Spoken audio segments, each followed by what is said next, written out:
Here's the title of my presentation. It's still to get more concrete later, but I have in mind something to improve decision instincts, how behavioral economics can be used for that. But to do that takes quite an intellectual investment, also time investment. So I have in mind primarily leaders in our society, political leaders, CEOs in companies. For people like that, I think improving decision insight is very important for everybody, for them, also for mankind. So that's the primary audience that I have in mind for what I tell today. So I'm a professor in behavioral economics. Behavioral economics is a subfield in economics that uses many insights coming from psychology. Now, in traditional classical economics, it is assumed that human beings are rational decision makers. They calculate optimums and that's it. Psychology reckons much more with emotions. Well, emotion can be very rational, that's not, but emotion can also be irrational. It can be misperceptions in many ways that people lead to suboptimal, clearly irrational decisions. So then if you combine those two, you can see the difference. And that is very nice because then you can see where human decisions can be improved. That's what behavioral economics can be used for. And that's the purpose of my presentation today, how that can be done more concretely. Now, in doing that, I will use thought experiments. I will present to you hypothetical artificial situations and tell, imagine you're in that situation, what would you do? Now, these situations will be very hypothetical, very artificial. And I can imagine if you listen and you say, come on, this will never happen in reality. What is it?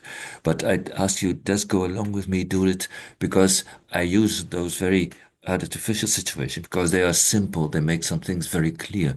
And those things also happen in real situations. Only real situations are always more complex. So for clarity, I use these very simplistic hypothetical situations. And I ask you to go along with me to think for a while. Then at first you will not know, but later you will see what they serve for, how they are really useful to improve your decisions, to improve your decision instincts. So now comes a first artificial choice situation. A notation, capital M denotes million euro. So imagine you are in a situation where you can choose between two options. The first option is just get 10 million euro for sure, and that's it. The second option, I'm going to depict it here. Now, probably you don't know what that means, so let me explain. Here, these two numbers, 0.8, but they are probabilities. Probability add to 1, as you know, they do so. Here, with 0.8 probability, it goes up. With zero point 0.2 probability, it goes down. With zero point 0.8 probability, you get 40 million. With zero point 0.2 probability, you get 0. So let me write, this is sort of a risky venture where you can gain a lot of money, but maybe you gain nothing. So this is your choice situation. You choose left or right. What of these two do you choose? But first of all, let's assume that the uncertainty is resolved immediately, that no waiting, no intermediate decision time, discounting, all these things don't play a role. Also, let us assume in this very hypothetical situation that there's no deception or anything. It's really what they promise you to get, that's what you get. You will not be deceived. It's really you can choose left or right, and that's what you get. Now, this presentation is normatively oriented, wants to be about wise decisions. So I'm not asking you just randomly, but imagine that you want to make the best wise decision, what is best for you, really after whatever good thinking, by best insight. So try to think upon it that manner. Now, probably if you really want to know what's best, you have to know exactly what you can do with 10 million euro, what you can do with 40 million, and think about the probability. That's not very easy, but do your best and make up your mind what you choose in this situation. Maybe you can pause the video, stop it for a moment, and then think, and when you decide it, you come back. Okay, so I assume you made up your mind. You chose one of these two, left or right. Now, and I'm talking about best decision, already hinted a bit that it's in fact very complex. If you really want to know what's best for you, you have to think 10 million. What can you do? What kind of situation will happen in the rest of your life? What can you do with people around you? How does that affect your happiness and the goodness of things you do? 40 million, of course, is more. Can you do more and better? But how much better is it? How much extra does it give? And then there's this zero point 0.8 probability versus 1 probability. How should you evaluate that? You have to think about this. It's so difficult, and maybe only an omniscient God can really know what is best for you. So In a way, that's true. So then if somebody wants to criticize you and say what you do, I'm sure that what you do is not really what is best for you, that person seems to be pretending to be omniscient, to be God, which cannot be, you think. Still, later on, not now yet, but later on, I will make such claims. I will look at decisions that the majority of people make, and probably the majority of the people listening here, maybe not you, but then if it's not you, you can still imagine how it works with the majority and how it could work with you in other situations. But anyway, I will make claims that some of your decisions are really not the best of you by this utmost upper criterion of what the omniscient science would do. And at this moment, it may sound like magic, like a miracle, because nobody, only God, do I have a telephone line with the omniscient, that I can know that. But I can really do that. And using techniques, tricks of behavioral economics. Later, you will see how that works. But for now, let's just go on. So you thought about that.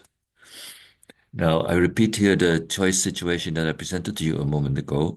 I asked you if you can choose between 10 million or that risky venture, what do you prefer? You made up your mind. And I write here already what the majority preference is. And the majority preference prefers 10 million for sure to that lottery, that risky venture.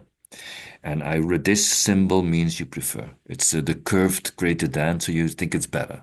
This is how I denote the majority preference. Most people prefer 10 million for sure, and most listeners will do also.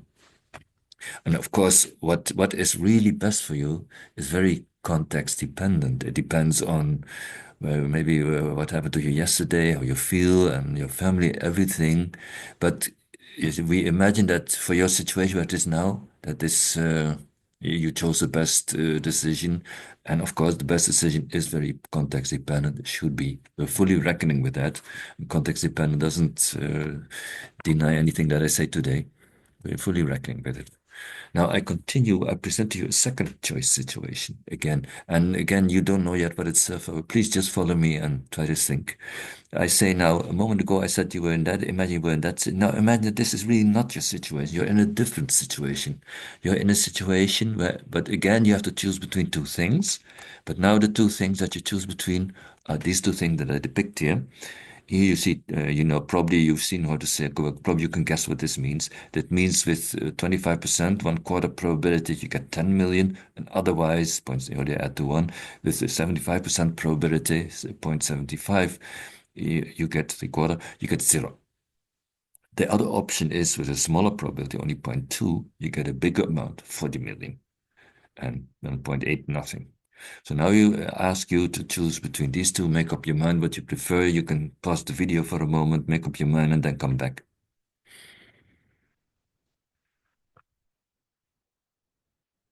Okay, I assume that you made up your mind what you prefer most. And then most people, the majority of people, if they must answer that question, they have it like this. And here I mean that the right one is the one that most people prefer. That's what this symbol means. People rather choose right than left in this situation. That's the majority preference, probably also for most of the people listening, but maybe not you. But then you can imagine how the reasoning goes still. Listen for other people, see how behavioral economics works. Now comes my magical claim. Now I'm pretending to be omniscient, you may think. I claim that in these two preferences, one of them was not in the best interests. If it's your preference, was not in your, I'm assuming that, am I talking now? It was not in your best interest. So and then you think, how can that be? We agreed a moment ago that only omniscient, you must know, it's very context dependent. So I must know everything about your context. You think, still I claim it. And behavioral economics make it possible. And I'm going to explain to you in the next few minutes how I can claim that and that I can claim that. So in 5 or 10 minutes, you will see that I can really claim that and that one of these two choices was really not in your best interest. Something is not going well, very well here. To do that, I bring up a third choice situation between these two lines. And I'm not going to ask you to think what you would do, but I'm going to discuss all kind of cases. I'm going to use that third choice situation to show, to prove that here an irrationality is going on. The third choice situation, there's a left option There it is, and there's a right option. The left option, you know what it is, with 25% probability, 10 million, otherwise nothing. The right option looks a bit complex. There are two circles, so maybe you think, what is that? So I'll explain. Here, there's a two-stage uncertainty, two-stage risk. First, 25% probability going up, 75% probability going down. But if it goes up, there's a second uncertainty. Then there is a 0.8 probability of going up, a 0.2 probability of going down. And you only end up with the 40 million, and if in both cases it went up. So this is a two stages of uncertainty. Two times the risk is being resolved. And assume it goes very quickly. Your time plays no role in my lecture.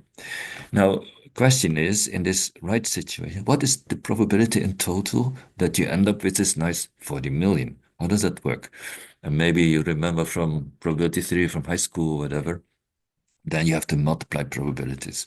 If there's a 25% probability of going up, and of that there's an 80% probability of going up again, in total this 80% of 25% is 20%. In total there's 20% of going up, so a 0.2 probability.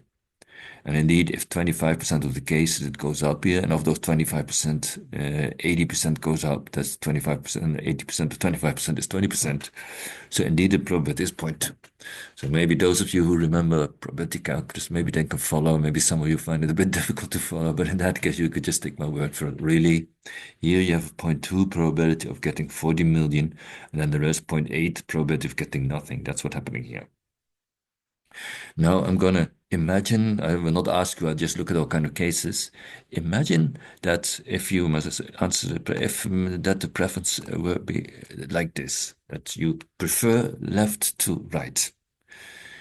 I'm claiming in this situation there is an irrationality going on. Not all your preferences are in agreement with what the omniscient can recommend. You will be criticized by the omniscient. You're not always doing what is best for you. And I'm going to explain. To do that, I'm going to compare the middle situation with the lower situation. Now, first, we note that the left options are just the same, they are identical. So let me write it. They are identical, same. But I claim that the right two options are also identical. Maybe you remember a moment ago I said the probability here of ending up with 40 million is 0.2.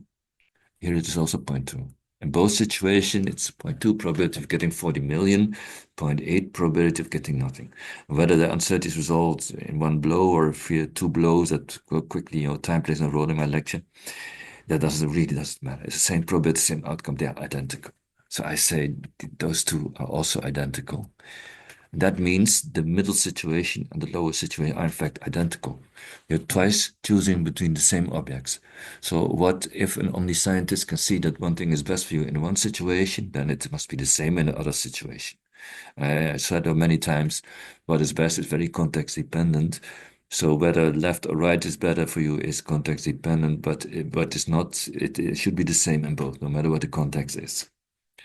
So therefore, this preference here cannot be. Then something is wrong. The two preferences in the middle and the lower situation must be the same. So let us bring it up. This is the only way that you could always be doing what is best for you. But I claim that that is still not the case. Also, if it is like this, you are not always doing what is best for you. The omniscient can criticize you. And to do so, I compare the middle situation with the upper situation.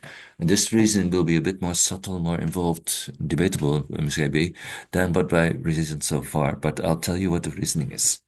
First of all, you do note in the lower branch, it doesn't matter left or right. And you note that in the upper branch, you see exactly the two things that you saw here. You note that, and otherwise you see it now. Now let's look more. Compare the right option with the left option. If we change the right option into the left option, is that a good change or a bad change? Well, in the lower branch, nothing is changing, remains the same. But then, if these are your preferences, we're assuming that if 10 million is better for you than that risky venture here, then it means in the upper branch, I'm replacing a risky venture with something else that's better for you. So if I go from right to left, then either I change nothing or I bring an improvement. Well, you should always like that. You never lose and you can gain from you. It's just an improvement given the upper situation. So therefore, there's no way, if this is your true preference, if 10 million is better for you than that, here also left should be better than right. It cannot be what is best for you cannot be otherwise. So therefore, also with this preference, you are not always doing what is best for you. Okay, let us take stock and let me maybe remove this. We return to where we were before the two choice situations. I told you a moment ago, if you have these two preferences, one of the two is not in your best interest. I use that middle situation to always reason and argue and show that that is the case. But indeed, whatever happens in the middle situation, it is always the case. Well, first our reasoning that the middle and the lower situation should give same choice, either both left and both right. Then I was arguing that the middle and the upper situation should always give the same, either both left or both right. That means that this upper and lower situation should give the same choice, either both left or both right. And then it's a bit of a difficult reasoning, maybe, but indeed, it is the case. These two preferences can never always do what is best for you. And if you found it a bit difficult to follow, then maybe you take my word for it. For the rest, for the general principles of behavioral economics, this is just one example. And in fact, there are some subtle issues going on that take more thinking than we have now. But maybe you give me that one for now. So indeed, there is an irrationality going on here. That's now the trick of behavioral. Now you see also how the trick of behavioral economics works. If you just one choice situation, just one given choice situation, I would not know how to say how the omniscient can see if it's best or worse. You know, I'm not God, I cannot say that. But the trick of behavioral economics is to take two choice situations, to compare them with each other. And even if each choice situation, we don't know what is best for you, we can know all kind of properties of what is best for you. We can know that what is best for you must be the same in those two situations. And we see here that it is not. So we do know for sure that you're not always doing what is best for you. So that is a sort of the trick of behavioral economics, not looking at one choice situation, but looking at several and making comparisons between them. That's how we got a sort of telephone line with the omniscient, with God maybe, and how we could make the milk come true that I promised you in the beginning. And I hope now that either you really understand or you take my word for it, but it can be done. Now, of course, now at this stage, the very central question, you could say the $1 million, well, over here is more than a million. But these central questions got then, well, which of those two choices then is wrong? If one of those, if I'm so firm to claim, would I be so kind to say which of the two choices is wrong and which of the two is right? Because it's very crucial to know. Well, answering that question is not at all so easy. It's a very difficult question. And the Beverly had done many investigations to shed light on those questions. Many investigations to see what kind of emotions are going on in people, what kind of criteria people use to make their decisions. Why do people choose here maybe left instead of right for improper reasons, or here right instead of left for improper reasons? Many studies look into it. One thing is we can talk with people and just ask them, tell me what emotions are going on and what arguments do you have, and listen to that and maybe find irrational things in it. And then we are paternalistic, but that's the name of the game. So they also present further hypothetical choice situations to study more how people behave. That's also done. And then many theories have been developed, all kind of things that people do, perceptions that people have, and then detecting what is maybe irrational about it. For instance, I'll give you two examples of things that may be going on here. The first, irrationality that may be going in the happening in the upper situation. That would imply that the upper situation is irrational. The other one will blame the lower situation. But first, that is what sometimes is called the certainty effect, and that I today call the lazy brain effect. This argument says, look, here I have certainty, I have safety. I like that. I don't like risk. I don't want to think about risk. Ugh, I don't like risk. In a lower situation, there's always risk going on. So there is no safety. So the safety argument is not helping one or the other. I have to take risk anyhow. And then I find, well, this is a bit of a smaller probability, but for much more money. Then I find this option more favorable, and that's it. But in the upper situation, there's an extra argument for going left. That left gives safety and right does not. And I like that certainty, and that's why I prefer left. So the upper situation is different than the lower. That's why I behave differently in the upper situation than in the lower. Well, I criticize that reasoning. I call that the lazy brain argument, because I think you should, if you really want to do a good decision, you have to think, what is 10 million worth to me over zero? Then how much is 40 million? You have to think what these things can mean for you. You have to really, and also think these probability. Here you have 0.8 and here you have one probability, sure probability. How much is it worse is it to have only a zero point 0.8 probability? You have to really think what these things mean to you, how valuable they are. And on that, so the pro of getting more money versus the con of getting lower probability, you have to compare what is more important, the pro or the con. That is not at all easy, because how can you know how much 40 million is worth to you? You can only do you're not an omniscientist, but you can only do your best guess. But you have to do your utmost best to think about those things. And those things are difficult to think about. And I think if you complain about good decision being difficult, it should be. It is difficult. It should be difficult. If you make a decision too easily, you're not doing a good thing. You're just having a lazy brain. You should not say, "Oh, I don't want to think about risk." You have to think about it. Often there are risks in life. Risk is part of life. You have to think about it as good as you can. Don't try to escape from it, but face it. And this is in general, I think this I think is the main thing going on. And then here the choice would be irrational. There's a Russian saying, it says, he who doesn't gamble doesn't drink vodka.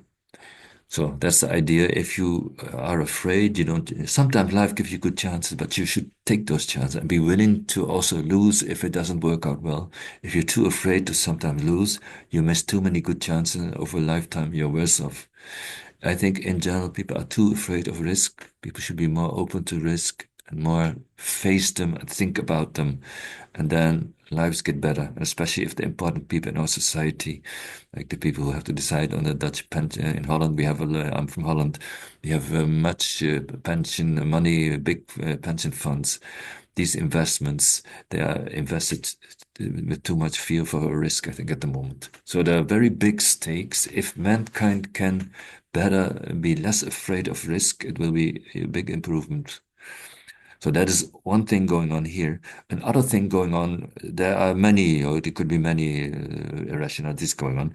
Another thing going on, and what that would put the blame on the lower choice, is that people don't understand probabilities enough. People don't understand how much a probability 0.25 is different than a probability 0.20. Oh, they think, well, it's about the same. I will not pay much attention. Here I get much more money, and probabilities I don't care so much about.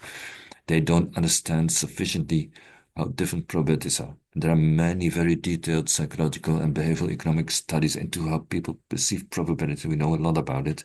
That is really going on. If you had, there is a very good formula for making decisions. I don't have time to explain, but it can be seen, and you just take my word for it now, that for the probabilities, the important thing is the proportion. This 1 against 0.8 is 5 against 4. 0.25 against 0.20 is also 5 against 4. You should look at the proportion of the probabilities. Oops, sorry, that was not yet. They are the same in the upper and the lower situation. So that's why, and many people, they are looking here at the absolute difference of probability. They say here we have a 0.2 probability difference, and here only a 0.05 probability difference. So in the opposite, it's much bigger than in the lower. So that's why it counts more. But you're looking the wrong way. You have to look at proportions, not at absolute. Well, this I just claim. I didn't tell you the theory, so maybe you take my word for it. But I hope you can sort of take my word for it that probability misperception, not understanding probability in the right manner, is playing a big role, and that could very well be happening here. And then maybe people here are taking the wrong decision. There are all kind of other, for instance, regret is often play a role, but I will not explain.